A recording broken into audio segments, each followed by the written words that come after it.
ನಾನು ಲಂಡನ್ನಿಂದ ಹಿಡಿದು ಇಲ್ಲಿಗೆ ಬಂದಿರುವವರೆಗೂ ಕೂಡ ಬಹುಶಃ ಪ್ರತಿದಿನ 4 ರಿಂದ 5 ಮೀಡಿಯಾ ಇಂಟರ್ವ್ಯೂಗಳನ್ನು ಎದುರಿಸ್ತಾ ಇದೆ. ಅದರಲ್ಲಿ ತುಂಬ ಸುತ್ತು ಕೂಡ ಆಗ್ತಾ ಇತ್ತು ನನಗೆ.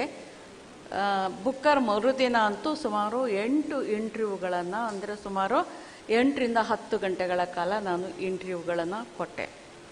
ನಾನು ಒಂದು ಅಂಶವನ್ನು ಗಮನಿಸಿದೆ ಅಂತ ಹೇಳಿದ್ರೆ, ಉತ್ತರ ಭಾರತದ ಎಲ್ಲ ಮೀಡಿಯಾಗಳು ಕೂಡ ನನ್ನ ಜೊತೆಯಲ್ಲಿ ಇಂಟರ್ವ್ಯೂ ಮಾಡಿದಾಗ ಒಂದೇ ಪ್ರಶ್ನೆಯನ್ನು ಕೊನೆಯಲ್ಲಿ ಕೇಳ್ತಾ ಇದ್ರು. ಅದೇನು ಅಂದರೆ, ಕನ್ನಡದ ನೆಲದಲ್ಲಿ ಕನ್ನಡದ ಬಗ್ಗೆ ಅಭಿಮಾನ ಅಲ್ಲ, ಅದರ ಜೊತೆಯಲ್ಲಿ ಅಸಹಿಷ್ಣುತೆ ಯಾಕೆ ಇದೆ?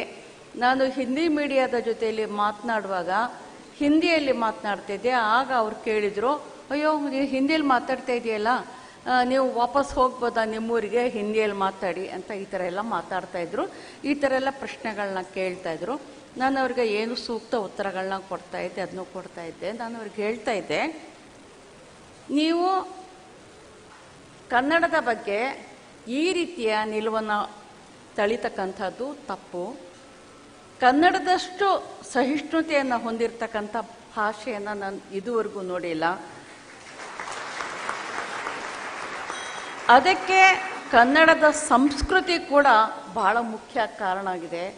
ಅಲ್ಲಿ ಬಹುಮುಖಿ ನೆಲೆ ಮತ್ತು ಬಹುಭಾಷೆಗಳಿಗೆ ಇರತಕ್ಕಂಥ ಗೌರವವನ್ನು ನೀವುಗಳೇ ಹಾಳು ಮಾಡ್ತಾ ಇದ್ದೀರಿ. ಅದೇ ಅರ್ಥ ಮಾಡ್ಕೊಳ್ತಾ ಇಲ್ಲ ನೀವು.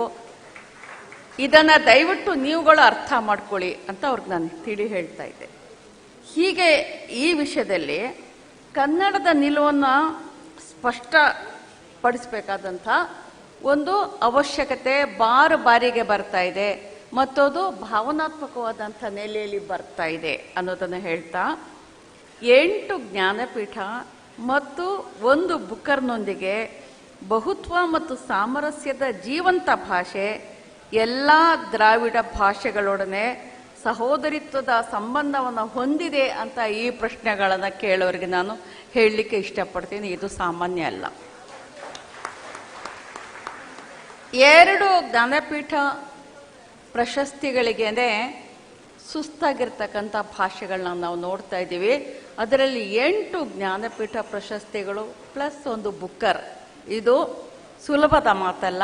ಇದು ಕನ್ನಡಕ್ಕೆ ದಕ್ಕಿರೋದು ನಮ್ಮ ಅದೃಷ್ಟ, ನಮಗೆ ಸಂಭ್ರಮದ ಸಮಯ ನಾವು ನೋಡ್ತಾ ಇದ್ದೀವಿ.